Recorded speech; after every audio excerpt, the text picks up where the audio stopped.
Hi, my name is Johnny Byer. Welcome to the American Banjo Museum Virtual Tours. This is a new program for us today. We are so delighted to be able to bring you something a little bit new and different. Our great friend and one of the great banjo players of the world, Tyler Jackson, is also somebody we see a lot here at the American Banjo Museum.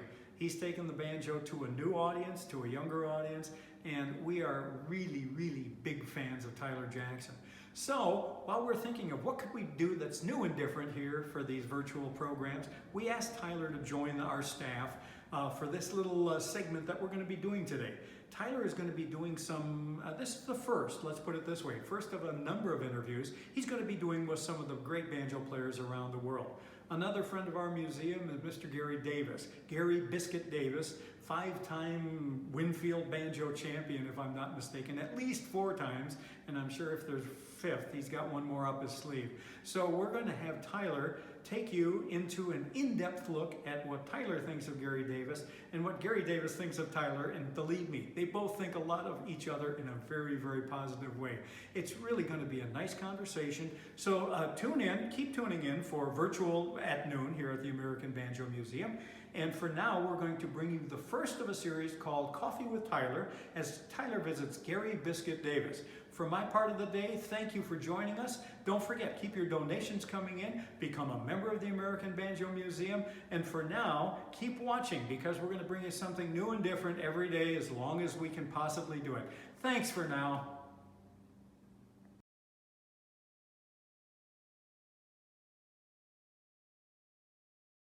Hey guys, welcome to Coffee with Tyler. Thankful to the American Banjo Museum for asking me to do this. Basically what we're going to do is have a laid-back little interview with some banjo players from around the world and get to know more about them, talk banjo, and sip coffee if that's what you're into. So without further ado, welcome Gary Biscuit Davis. How are you doing, Gary? Great, man. It's good to be here with you. Yeah, thanks for doing this. It's going to be a lot of fun. Anything banjo, I love it. Hey, me too, man.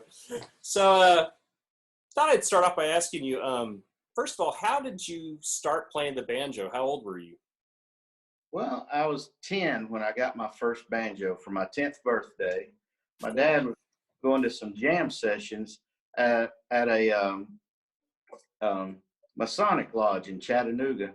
And I heard all these great players, Ed Brown and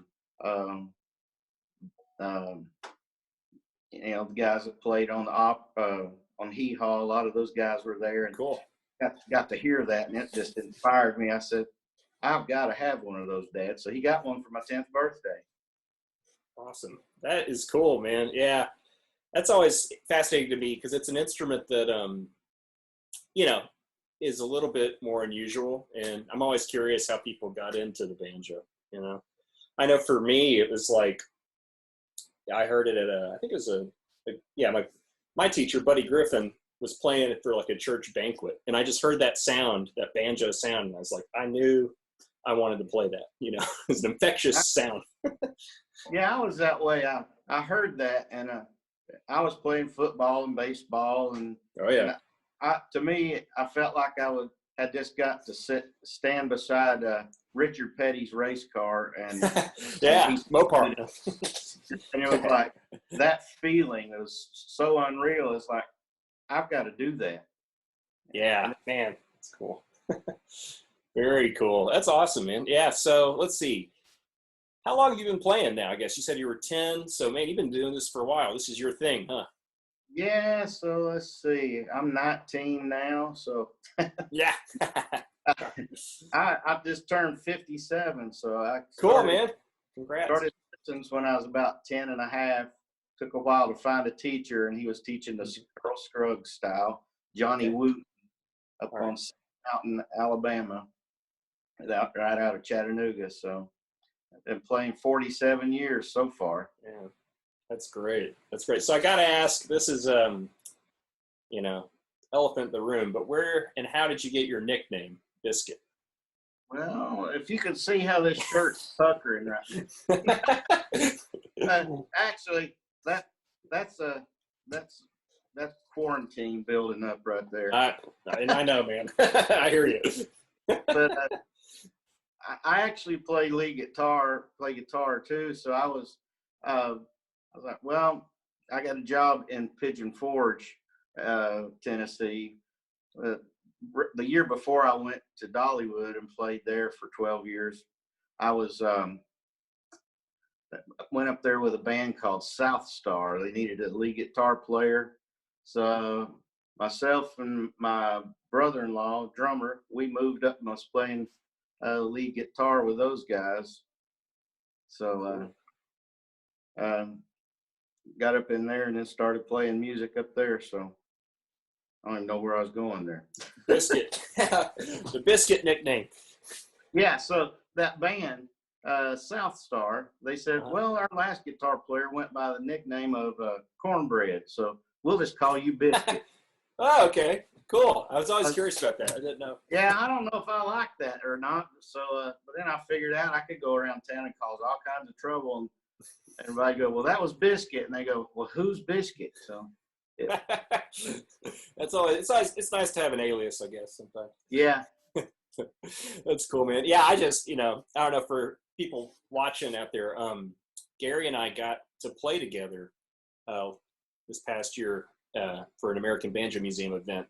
And man, it was real late. I think it was Saturday night, and just kind of spontaneous. But I was really surprised to hear you had such a, well, first of all, you're amazing Scruggs style player, and there's a lot of melodic stuff I was hearing. But you definitely know a fair amount of the jazz vocabulary. So I'm just curious, who are some of your jazz influences, and how'd you get into that on 5-string banjo? Well, playing, I actually learned, like I said, Scruggs. Then I went to Reno style. And then when I was doing those, because that's mostly what was around where I was growing up. Sure. And maybe some Sonny Osborne stuff. Yeah, but yeah. Then it went to, I didn't even read tab. It was all about ear up until Cool. I was 14 or 15. And I got my first book, actually by Tony Trishka, who's a Hall of Famer now. And the melodic banjo, I said, I want to learn some of this stuff. So I went through the book and didn't learn any of the songs, but I read all of his captions in there and all of his chapters, read them and learned. I wanted to learn melodic licks. I didn't want to learn songs, whole songs. Okay. Right. I went thing learning melodics that way. And then got turned on to Alan Mundy and some of the stuff he was playing. But my father-in-law, this is the whole travel. He would come play with this 3-piece band I played with in Chattanooga. They were called the Bluegrass Express, but we didn't do a lot of bluegrass. Electric bass, guitar, and then electric drummer, and and then myself. And so a 3.5-piece band kind of. And yeah.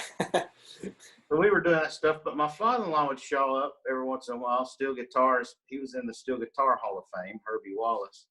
Oh, yeah, yeah. And so he played all these really cool big chords and sounds. So I started trying to mimic the sound of the guitar, of the steel guitar, to make the 3-piece band sound bigger. So I'd play fuller chords instead of bluegrass kind of chords. Sure. So then started playing some things with him more. So got into doing some Western swing kind of stuff. Yes, sir. Okay, cool. So Western swing kind of thinks like the jazz kind of thing, which I'm not great at, but I'm real. I really love it and listen a lot and try to steal a lot to still put back in my bluegrass. But so wound up playing with a guy named Rusty Holloway. He was the jazz bass instructor at UT for many years, 20 years or so, and so I wound up hanging around him and got beat up by him enough to learn a few tunes. Yeah, us jazz bass players can be a little rough sometimes. Oh, tell me about it. Yeah, keeping up with you, man, that's a monster. I don't know. No, that's cool. I was curious. Yeah, but the steel guitar reference makes a lot of sense to me in Western swing. That's That's very cool. You and I definitely share a connection to classic country and Western swing for sure. Yeah, I'd That's neat. say the swing, you know, Tom Morell, the Yeah, band. Tom sure. Morell had all those albums of the Time Warp Top Hands, Mm-hmm. Yeah, and the guitar players and all the harmonies, and but it was jazz licks they were playing, but all that stuff, you know, I was like, wow, I love the way they move. So I know, man. Yeah, that stuff. Yeah, it's great. That's really cool. I don't think a lot of people realize how much, when you hear, country music, I think the average person maybe has a certain stereotype in their mind, but it's very diverse. I mean, as you know, but for me, listening to, different players that came through Ray Price's band and all these Texas kind of Western swing people I'm around a lot, I'm constantly amazed at the depth and the musicality of some of these guys. It's amazing. yeah, yeah. What was the guitar player with him for with Bob Well, Wills? Sat back there and chunk chord changes. yeah. I don't know. I can't think of his name. I know. I'm drawing a blank too. But Was, you know, a chord for every note, and right. and then, you know, and then I start. I'm not really followed tenor a whole lot, but then I start getting around that, and I go, wow, these guys are doing this. Eldon Shamblin, Sampling. I was gonna say it's probably Champlin. Yeah, because the banjo too. Yeah, that, yeah. I started going, wow. So just like the song "Gentle on My Mind" Right, was, right. you know, just Yeah, you know, moving chords like that. I was like, wow, well, I could do that on a song that just holds a one chord the whole time. And right. so I think that way all the time. So I'm all the time trashing somebody's song up.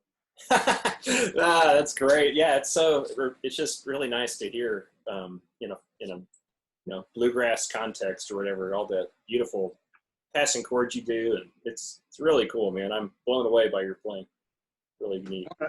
I'm taking too long probably, but one other thing is with guitar, I, I I was too when I went to college, I went trying to get a mechanical engineering degree, and I studied Okay. a little bit of music, but I never did get a music degree.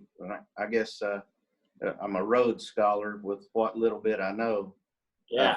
absorbing from everybody and from every angle. But when I started fooling with guitar, I was looking for tone and amp tones and different things and licks, and so I got um, Larry Carlton. Started listening to him and got his video on guitar, and he started talking about, you know, all his moving passages and how you know, move a lick up a half step or back a half step, work into a chord, that kind of Right. stuff. That's kind of Yeah. what's with me.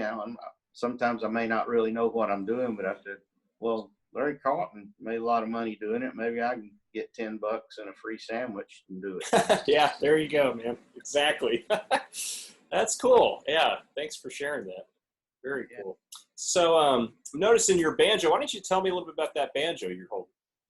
This one, yeah, I play for a living, so it's hard for me to afford the old stuff. So Right. this is a reissue RB6 checkerboard I got when it was in 2002 when I was band leading for Dolly, Oh, yeah, cool. Okay.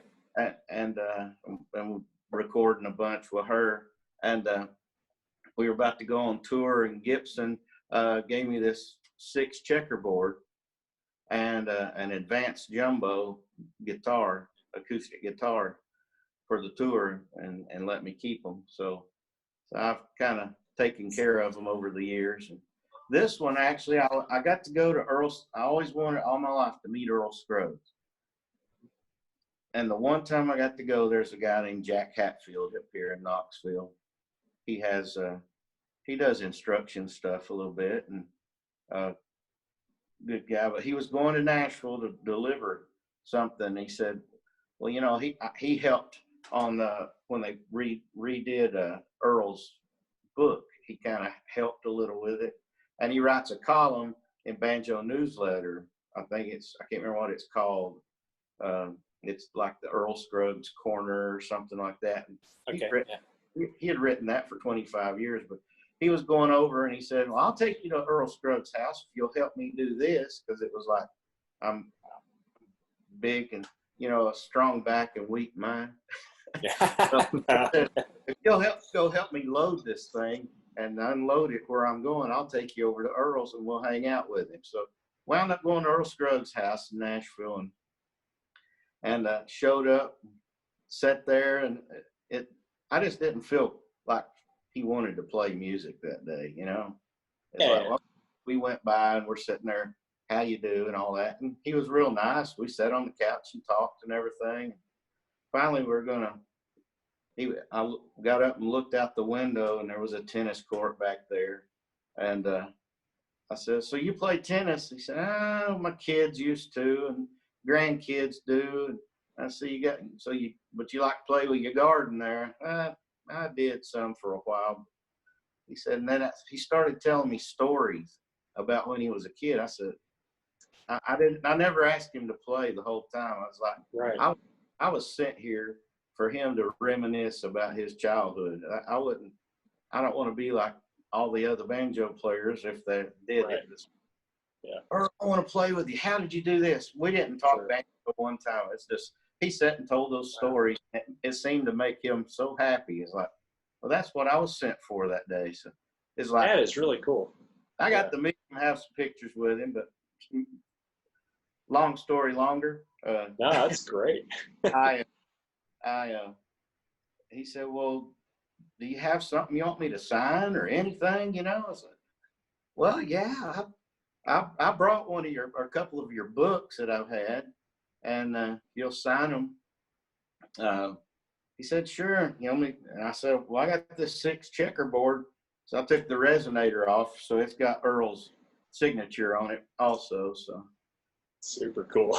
That's great, man. The thing about this banjo, it was between Dolly Parton and Earl Scruggs. They made it great. Man, that is really cool. Yeah. So how into banjo setup and tone and stuff are you? Is that something you enjoy doing? Like messing with your banjos and, getting different heads and bridges and playing with that? Or?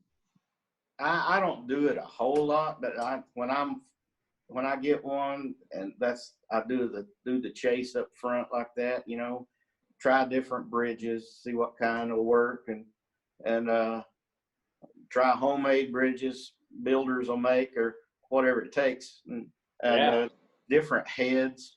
Like this one right now has this kind of clear milky head on it. It's non-frosted. It has a cool sound, but the frost would give it a little more punch and depth, I think. But it's a little deeper sounding. Yeah. An old Snuffy Smith bridge on it. And then I each one of them is I've spent a few hours dabbling trying to get the right thing. Like the one I work at the Dolly Parton Stampede where I'm working now, I brought it home since we're laid off for 2 months, and exactly. and I keep saying I brought it home to change the head because this sounds dead. It's it's an ohm banjo, the Southern Cross. I won when I won Winfield in cool, yeah. 2012, and the head just seems dead for some reason. Yeah. I haven't really have them to do that much, but I don't know if that's your experience. But. Yeah, every once in a while. Yeah, I have had that happen. Yeah, and I've tried. Actually, I have an ohm right here, and I have that same kind of milky. It's kind of milky head. It's kind of similar, I think, to what you have there, and it sounds good. I've tried several. For us 4-string players, we don't really use frosted top heads. Yes.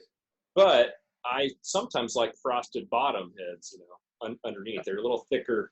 But on some banjos, they kind of kill the tone a little bit. It's almost too much. So I'll go through 2 or 3 different types, and sometimes you just find the right combination, you know. Yeah. Yeah. If you don't want, it all depends on how much overtone you want, or if you're wanting a traditional sound, and sometimes just that particular banjo won't give you every sound, you know. Right. But I do know what you mean about a head kind of just going on you one day, kind of dies, like it just kind of, you know, and it might not even be worn out visually, but the sound changes and it kind of just sounds dead, even with new strings and everything. Yeah, I've done everything I can to it, and I think it's kind of like a spring, you know. They'll lose their where they won't bounce back to the same setting every time, or they just don't work right. They like a That's a good shock point. wearing out. I Yeah, think yeah. the buoyancy of the plastic, it just goes dead for some reason. But so That's that's a what good point. Huh. that. Cool. Yeah. So let's see. I see a Gibson. What's that? A 250 bow tie in the background. Awesome. Yeah, it's a chrome plated, and Okay. I'm sorry, I need to get a hold of you guys and let you research what I have, because my dad bought me that banjo when I was 12 years old. I've been playing 2 years, and he bought me that banjo, and it looked brand new. So Cool. it's still. My mom was afraid the house was going to get broken into. She was working downtown Chattanooga, so one winter during the winter, she would, instead of leaving it at home, she'd put it in the car, and then with that lacquer finish in the winter, and left it in the car. So I mean, it's got checks across it all the way. Yeah. With the where the lacquer cracked a little bit, but except for that, the banjo is mint condition. Yeah, it's funny. I don't know if you can see, I got this blonde Englehart bass in the back, and I used that on the road for quite some time. But of course, we loaded stuff, under the tour bus. And one time we were up in Canada somewhere, and I pulled the bass out, to sound check, and I looked down, and it was all, checked all across the whole thing. But oh well, that's just how it goes, Yeah, it becomes instead of a collector's item, it becomes a tool. Exactly. Yeah. Speaking of the road and stuff, I'm always curious, like with Dolly, for example, what is your audio setup? Do you use a mic or a pickup, or what kind of setup do you have to get a good sound live? Well, in that setting, I used a pickup. Some of the banjos have a Fishman, where the transducer's under.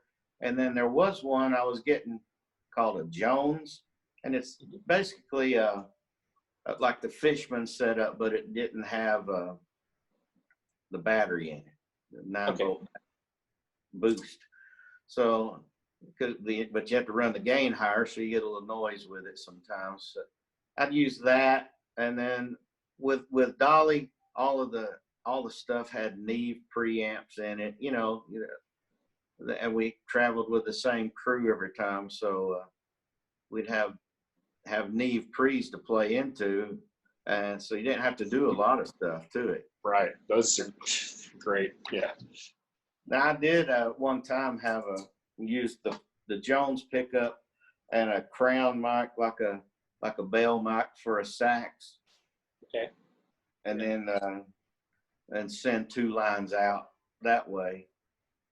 But it got to be such a hassle that back then, I was always used to playing, running up to a microphone and wearing the finish off down here on the head from bumping all the time. Yeah. So I was used to that, and it got to be so aggravating, and the sound was so good, like the Live and Well DVD of Dolly and us on tour back in 2002. That whole project was done just with the Jones pickup into a direct box into the board that had Neve preamps. Wow. And, so they did a 2 CD release of that concert and a live DVD. So It sounded like a banjo. It was pretty Yeah, good. that's the goal, huh? Yeah, if you could look over here, I've got I like a KSM 44 Shure microphone Yeah. that I think they're good road warriors, but they're real good mics to replicate what they're hearing.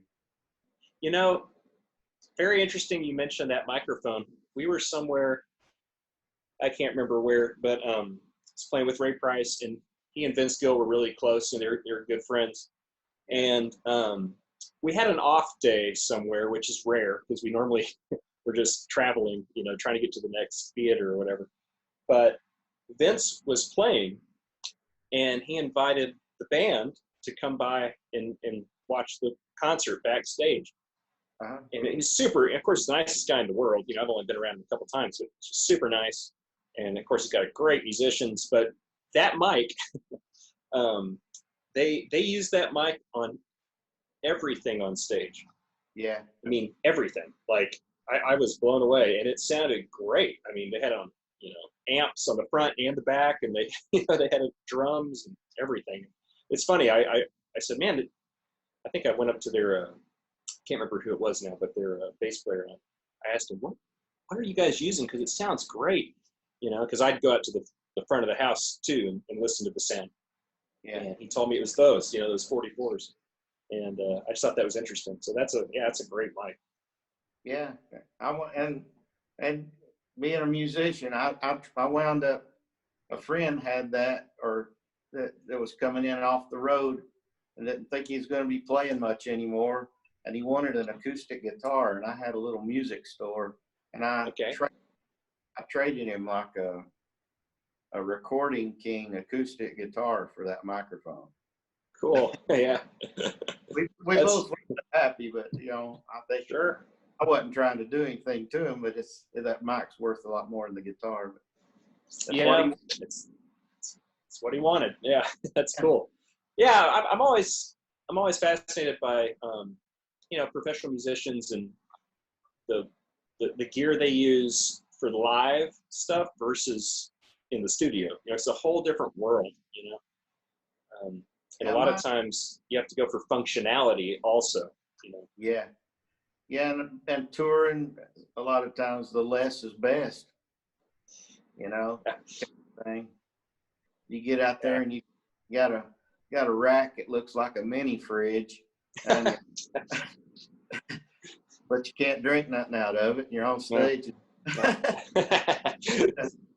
it's something goes haywire, or you sit in a room and you set all those digital parameters to sound like the most killer sound you've ever heard, and then you go out and put it on a stage, and it's like everything, it's like you never did even save a setting.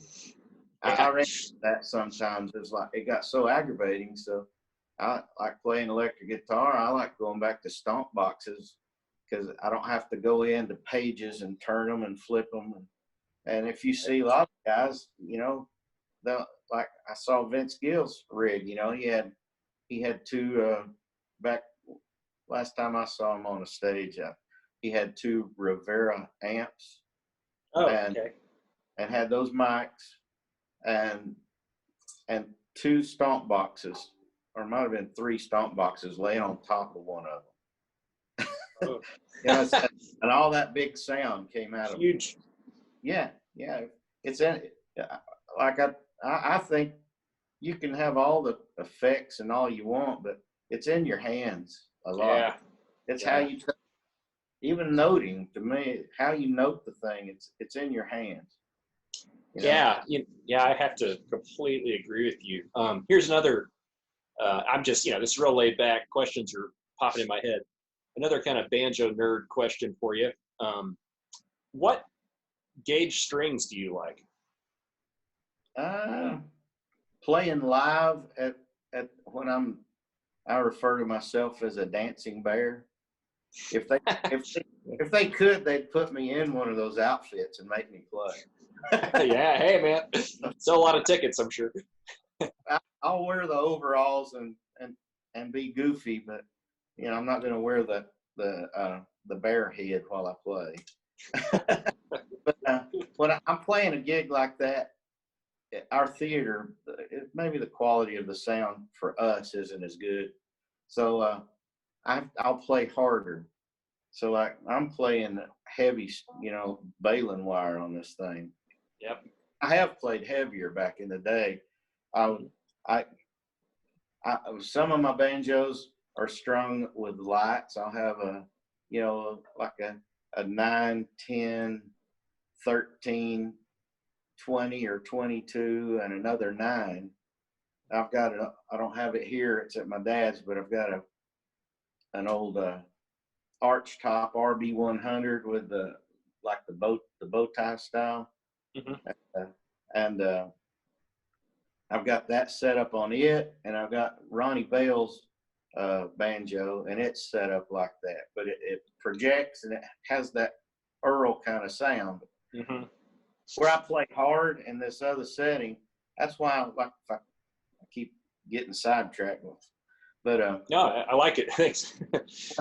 when I go to come out to play, and I'm wanting to be like, I want to be Jens Kruger and play with finesse and taste, and instead of being the roughest file in the toolbox, and you're just trying to entertain to keep people looking at you instead of watching their telephone, So I'm playing hard and jumping around and doing whatever it takes. So I play right now. I've got I use DR strings, and the DR company, they put together a set where I'm playing an 11, 13, 15, 23, and sometimes a 10 or 11 on the 5th.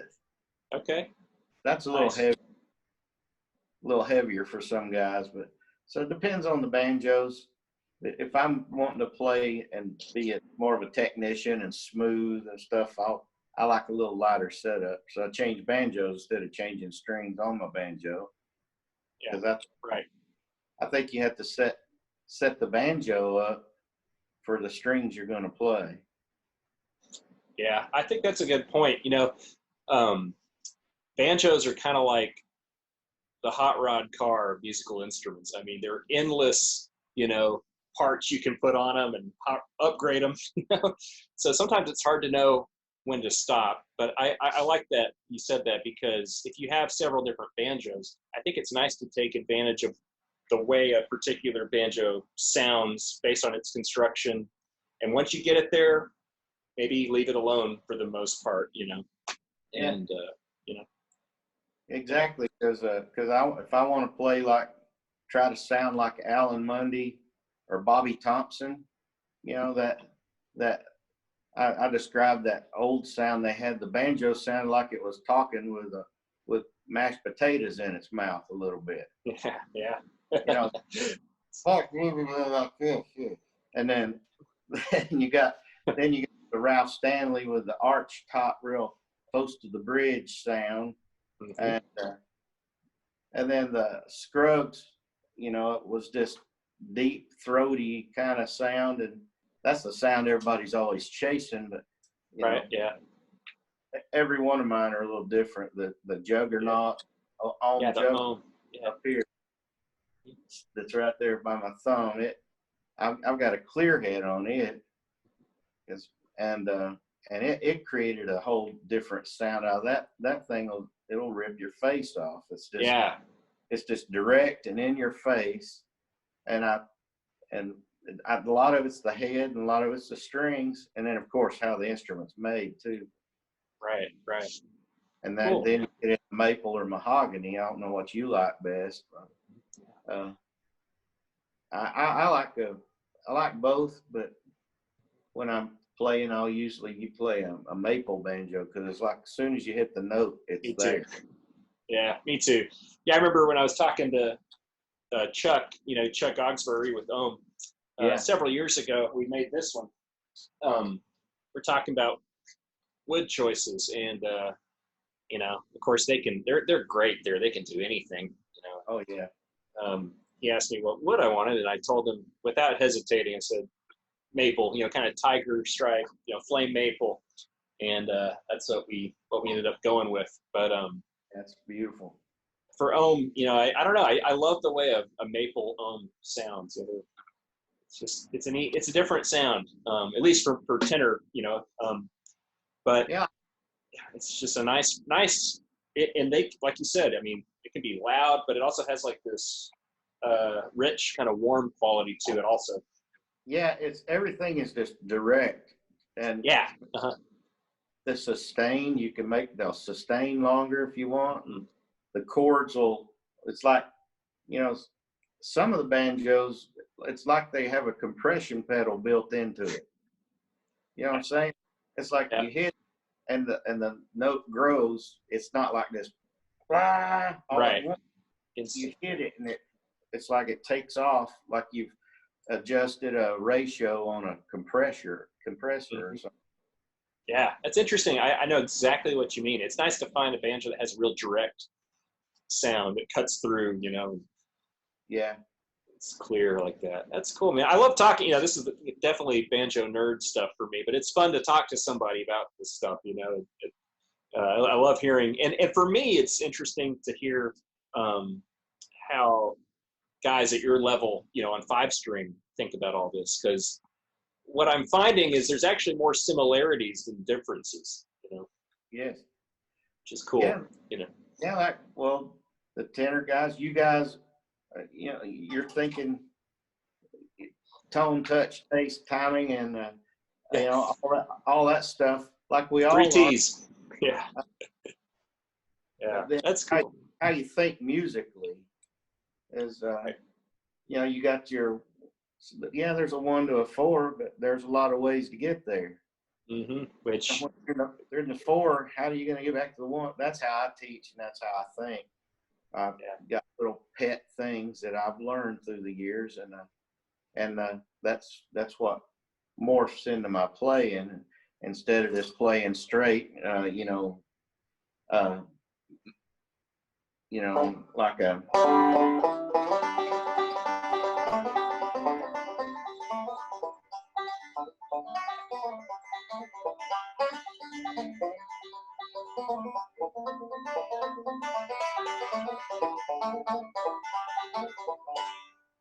That's that song, Bluegrass. Yeah. They didn't say you wanted to.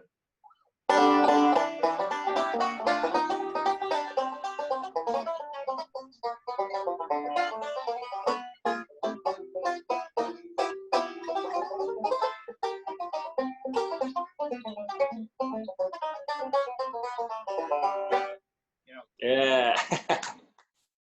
Yeah, that's great. That's everything I know in one song. Hey, yeah. What's that quote? Yeah. Yeah. Do you think you could play everything you know in one measure? Well, I don't know. Why do you keep trying to? Yeah. Oh man. Well, man, it's been so fun talking to you. Thanks for doing this.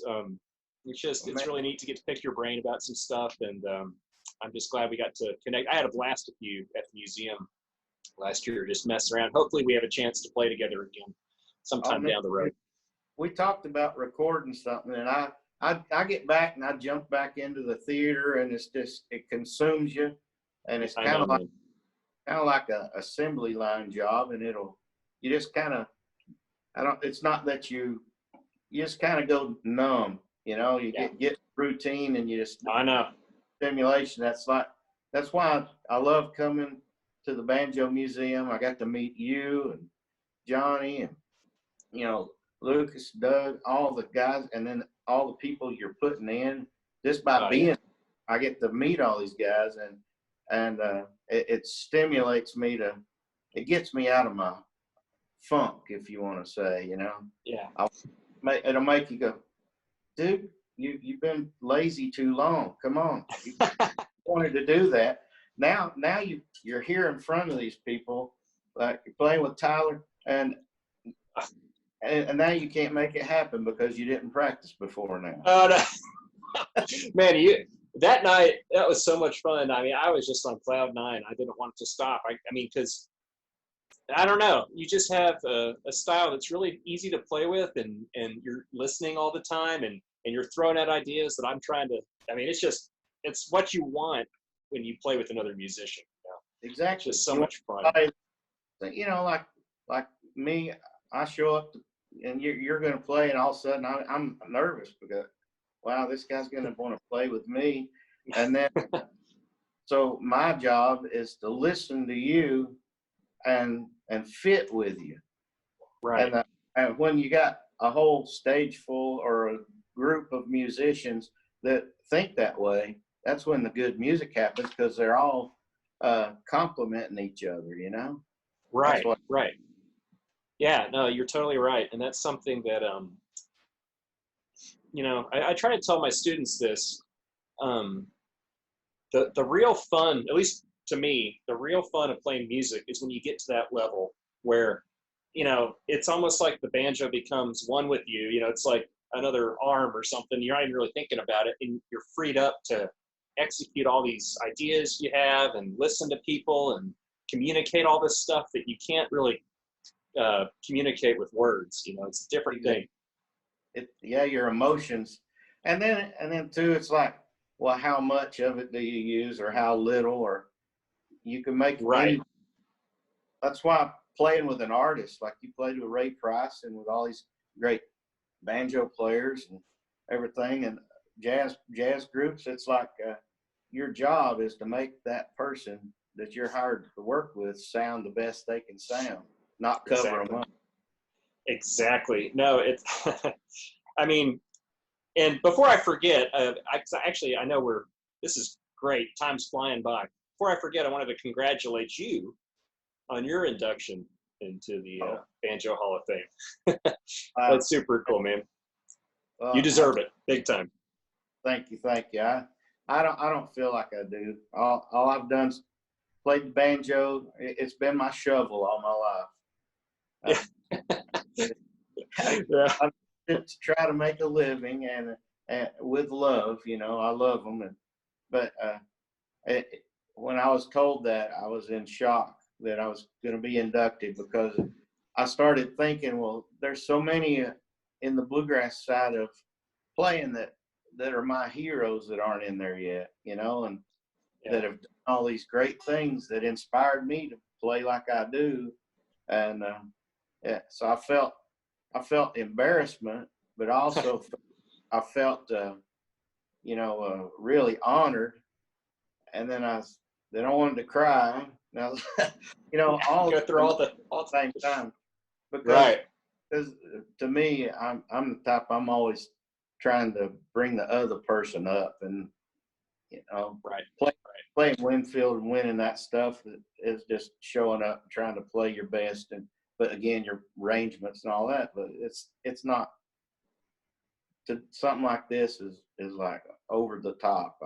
I still don't really know what to say except thank you, and I'm honored by the museum and Yeah. all the board and everybody, the members. It's just a great thing. Well, you are definitely deserving of it. I mean, if anybody should be in there, it's you. I'm glad you're getting in there. That's great. And you know, another thing that we've been talking, having a great time, just sort of talking music and banjo and stuff. But I did want to let people out there know a little bit, just real quick, a little bit more about some stuff you've won. You know, some banjo contests, right? I mean, you've won several things, right? Can you just kind of give us a breakdown of some of your accolades? Well, when I was first started learning, I was living in Chattanooga, Tennessee, and there was some little contests at the high schools and everything that was going around. Guys were putting on, so I'd go.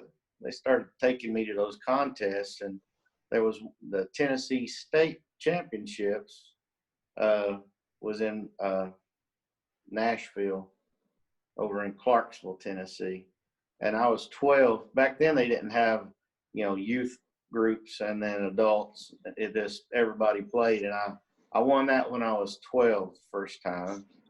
Wow. And between 12 and 16, I'd won the Kentucky State Championship twice, the and these aren't through schools, you know, it's like you Right, show right. you're competing with other people that might be playing professional or whoever. Wow. And so Kentucky twice, I won Alabama 4 times, and a lot of different trophy stuff like that. Playing fiddle contest, you know, you show up and I won those, and then when I was 16, I won Winfield the first time for the National Banjo Championships. Yeah. We didn't even go out there to play. I didn't even know they had a banjo contest. Yeah. And when we got out there, we took Roy Curry. He's won Winfield on flat picking guitar 3 times now. Right. Yeah. So we actually had friends in Oklahoma City. So we went, my mom and dad said, well, we'll take you out there and we'll stay with my friends, just drive back and forth to let you enter the contest on the guitar for Roy. And they got over there. He's like, well, there's a banjo contest on Sunday. You want to leave him out of school Monday and then do that?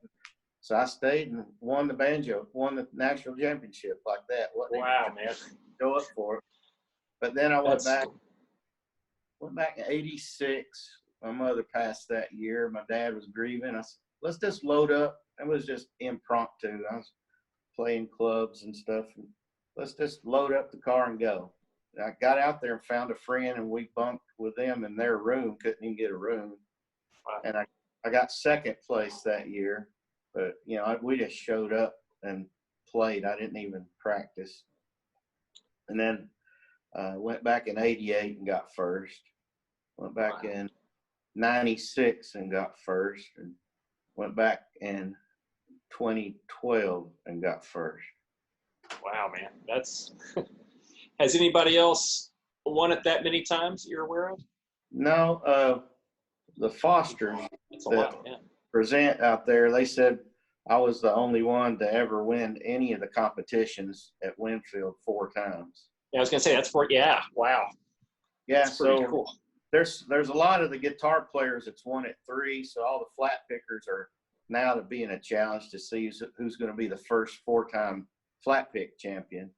Right. And I'm eligible to go back, and everybody goes, because if you go, you know, Winfield, they make you set out 5 years after you win. Right.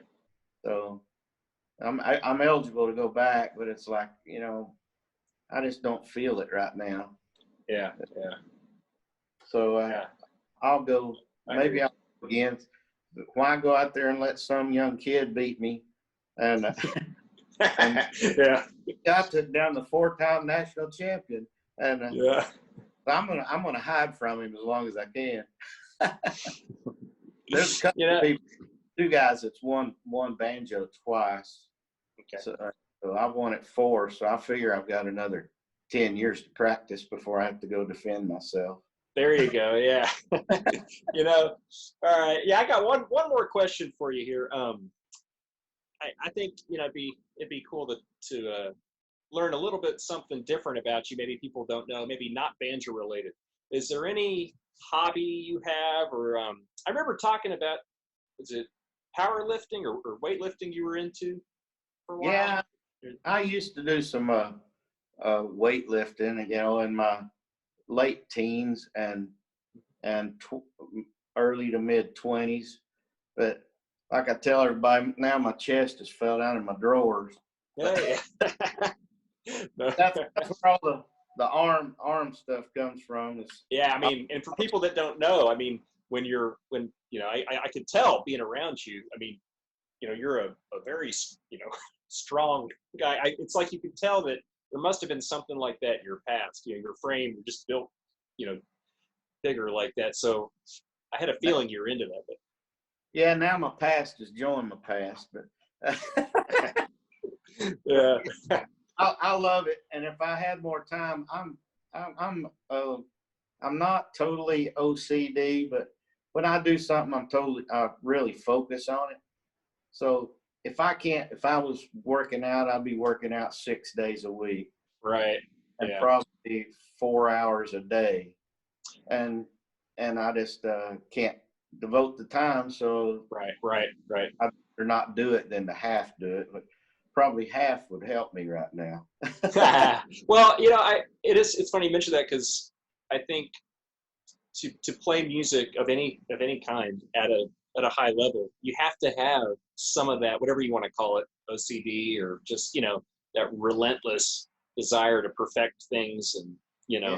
and it's interesting because a lot of musicians I meet in any genre, classical, jazz, whatever, there's usually something else in their past or present that they're really into and they're very focused and devoted to, so I always find that interesting. That's like, I kind of sold out. Talking about that, I feel like I sold out. I wanted to be 10 times the musician I am. I want the music degree to tell everybody that say, well, yeah, you got a music degree, but I want to know there's things I don't know that I want, but I'm so aggravated because I don't have time to practice like I want that I won't practice. I know what you mean. But yeah, that drive, it's like you said, I want to be a whole lot more than I am, but like I said, I sold out. My wife wanted a big house. I had to work more hours playing Dollywood, the Dolly Stampede Theater. It takes all day, all night, plus give lessons, private lessons, however I had to. So there's no practice time for me. And then by the time I sit down and want to practice, I'm too tired. So as a musician, I feel like I've failed myself, really. It's because I want to be Barney Kessel on the banjo. Right. I know what you mean.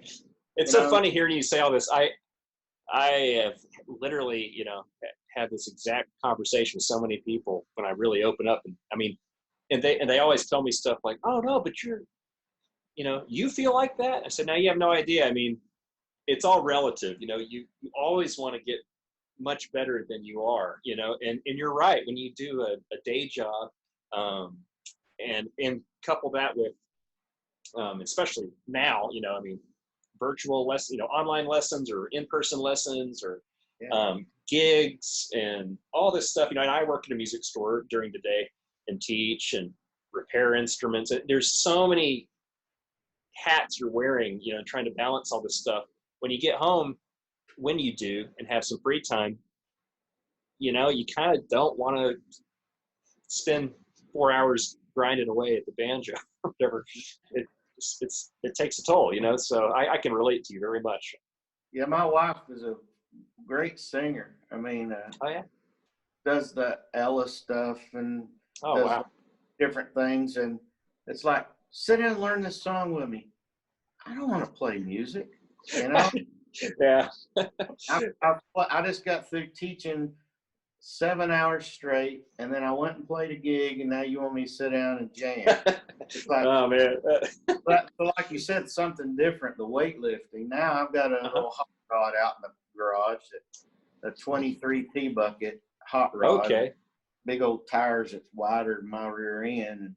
And what kind of motor do you have in that? It's got I'm gonna upset people. It's a fiberglass body, but it's a Ford, 23T. It's a 350 Chevy or something?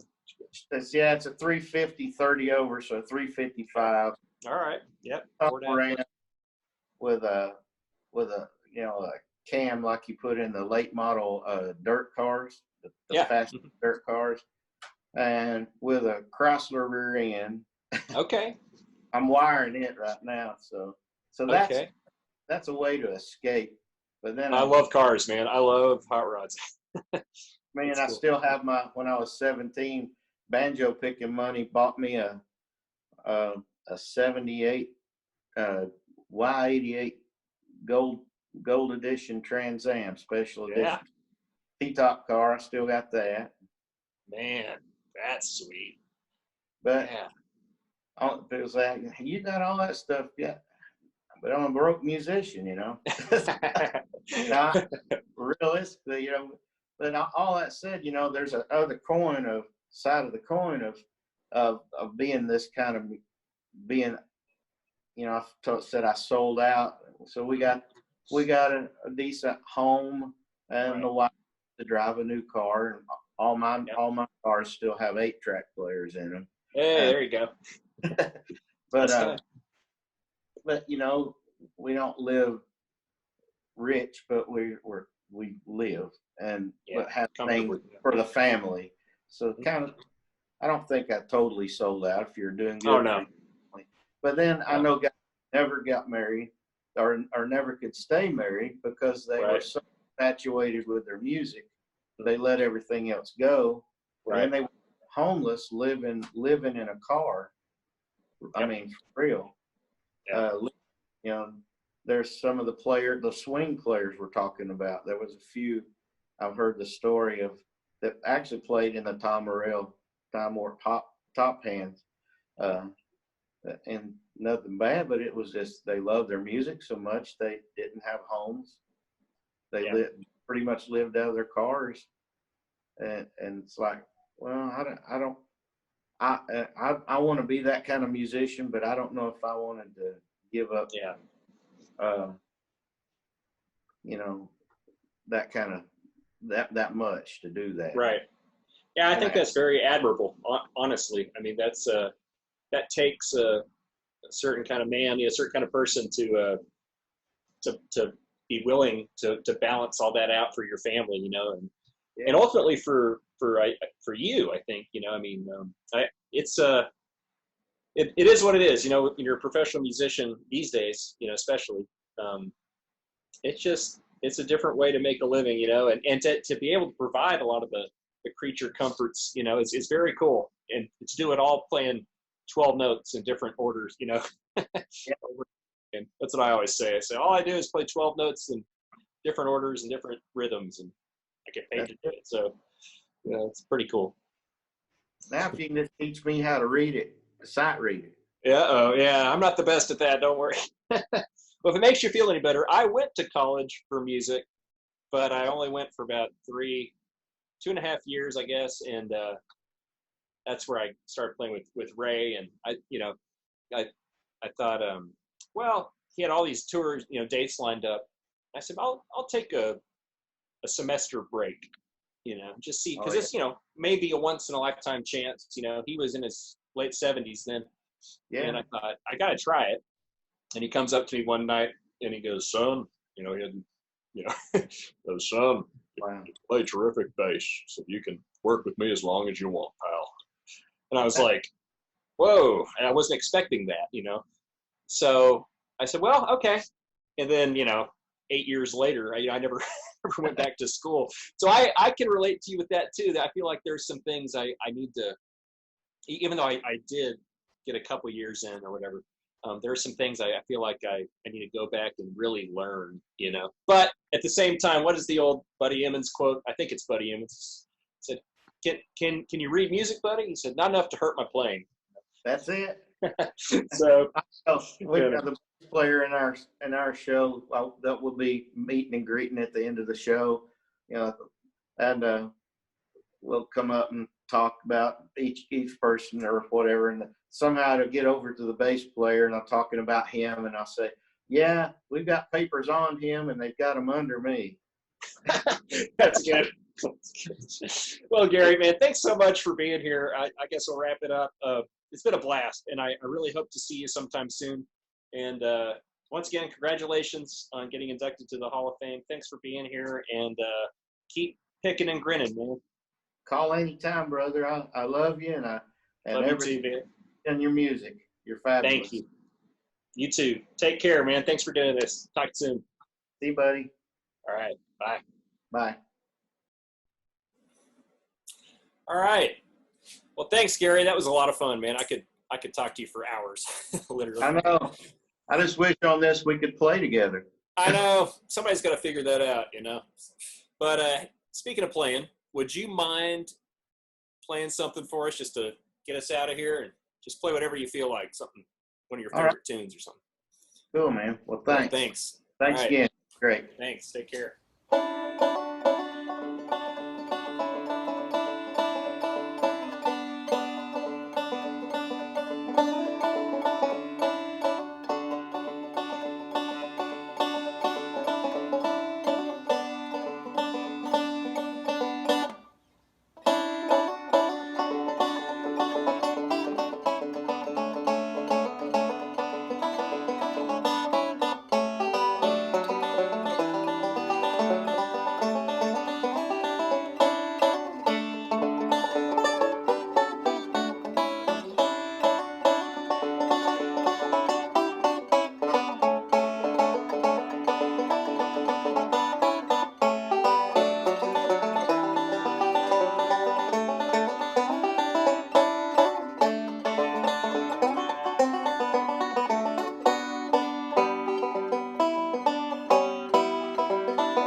face.